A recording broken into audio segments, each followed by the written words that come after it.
We are starting track 1. Here we go. Theme from Flood. Why is the world in love again? Why are we marching hand in hand? Why are the ocean levels rising up? It's a brand new record for 1990. There might be Giants' brand new album, Flood. You know what I like about this track, Jordan? I can't really think of any other band that would be so bold as to say, here's an album you're going to love.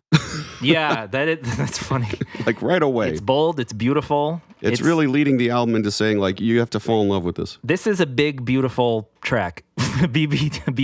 BBT. This is an interesting way to start an album. I think my favorite thing about it is that they're kind of acknowledging that they're on a major label. Sure, yeah. They're almost making fun of what we talked about, which is the idea of a band selling out once they get on a big label.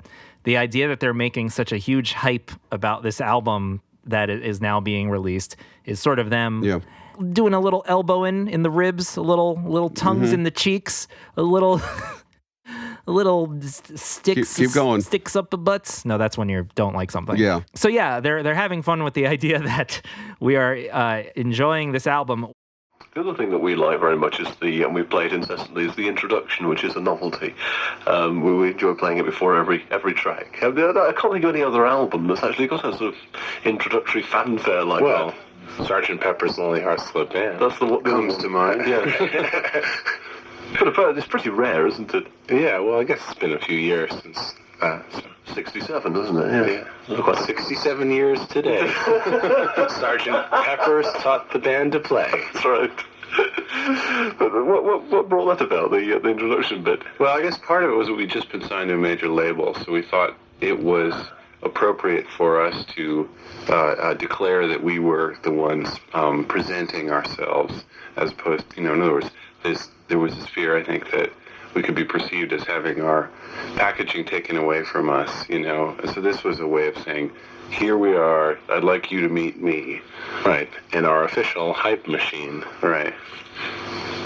Are you all the voices on that? No, we hired singers to do it. What I like about it, though, is in the classic They Might Be Giants way, like what's really happening is they're celebrating this like catastrophe, especially after, by the way, doing all the research on the horrible flood that happened made this track really even more morbid. Not that I never thought of it that way. Yeah, it's like, not that I didn't know floods killed people and animals and things, but cute animals, especially babies. They kill babies like you wouldn't believe. They can't like swim. They're going out of style. Babies, not strong swimmers. No.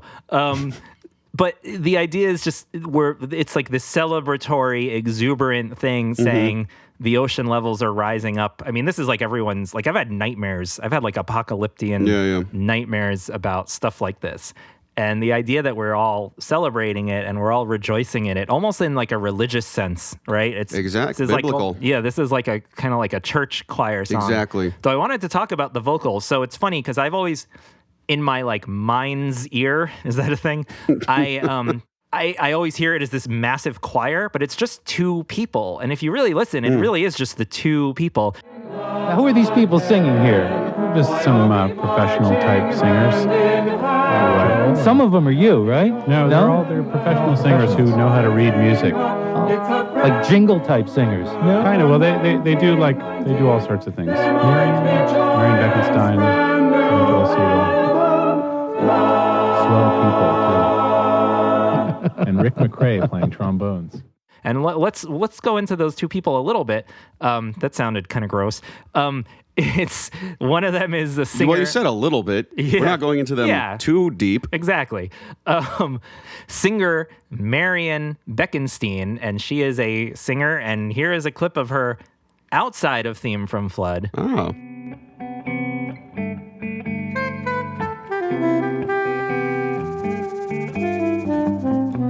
Like a lover, the morning sun slowly rises and kisses you awake. Your smile is soft and drowsy as you let it play upon your face. Oh, how I dream I might be like the morning sun. Marion Beckenstein And Joel McHale. and Joel McHale. So Joel Mitchell. Now, I want to preface this clip. I don't know if this is the Joel Mitchell. It's most likely him, but he's, as opposed to Marion, he does not have a big online presence. I could not find almost anything about him as a singer, but I did find a clip of a Joel Mitchell singing opera, and it definitely could be the voice. So here it is. Let's assume, I guess.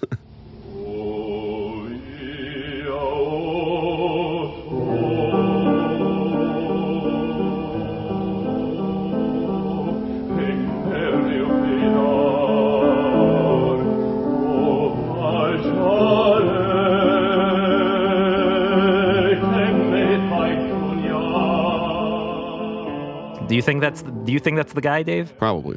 What if we smash the two clips together to see if they create a beautiful theme from Flood harmony? Let it lay upon your face,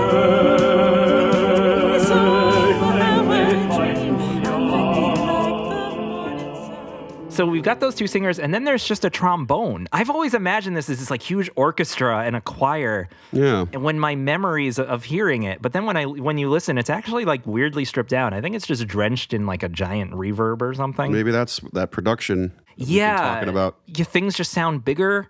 Even the trombone, if you listen, like it's kind of funny. It almost sounds like a synth, but it's not, because there's a person credited, a person who I could not find anything about, credited on trombone. I also like the, and it's funny because they have opera singers basically doing the intro. There is an operatic quality to it because it's like a overture. That's right. For the whole album, which really makes it even more grandiose. It's like the playbill. Exactly. And so that's another unique thing that I haven't heard too many bands do. And that comes from a classical setting. Dave knows a little bit about opera, which is surprising. Yeah, my parents are big opera buffs. Like, I as fanatical about opera as maybe Jordan is about They Might Be Giants. Like, going to operas maybe a couple times a week. Yeah. Still now, even. You should check out their podcast. Yeah. Don't Let's... Op Talk. Op Talk, that's better. But so as a result, I got, dragged to a couple operas as a kid. More than a couple. Not a big fan.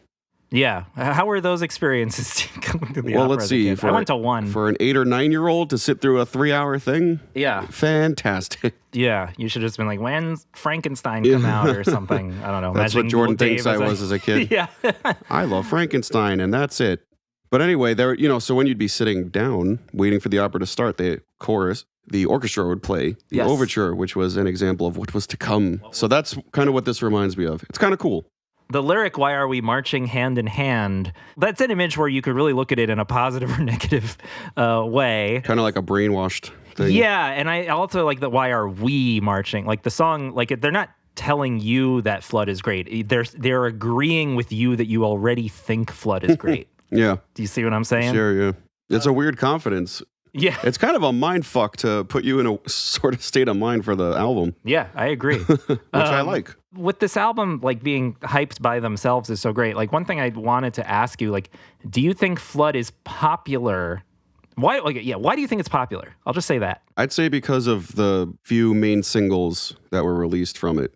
You think that's really... Okay. I think that coupled with the major label move was the perfect storm because they had... And that is the first appearance on The Tonight Show too, right? So there's a few things happening at once, but I would mainly say it's like that triad of Birdhouse, Istanbul, and Particle that leads Man. to like the Clarissa, and the Tiny Toons Clarissa thing and Tiny Toons. It just seems like this, avalanche that just kind of kept going. So what Dave's saying is Flood went viral for you millennials out there. What I'm saying is it flooded. Because it's like, as opposed to like Apollo 18, like an album that has great songs, catchy, great hit singles that I like too. Slightly better than Flood. Yeah, but do you think Elektra didn't, like, it's like they pushed really hard for Flood and then was just kind of like, oh, now you guys are good, take care of yourself? I think so. I don't know. I think so. I mean, I'm not an expert, but I would assume that that's sort of the first move for the label when they get a new band that they think can kind of explode into a bigger audience. Then maybe I think they get maybe the real numbers and the expectations are managed, and it's they sit them down on with like a with like a big thing of like Hudsucker Proxy like paper coming out of a thing. They're like, not even even numbers. Not even in a negative way, but if you don't know how a band's going to perform before they even get on there, you have no way of judging that. So sure. once they do it, it's like, okay, we can scale this back a little bit. We know you do this much in this area. And sometimes I wonder, like, outside of myself, like, are the songs that much better? Like, is it something we just we're too deep in the fan base, or we're too aware of all the other songs, but like, is there something special about this set of songs that we don't understand?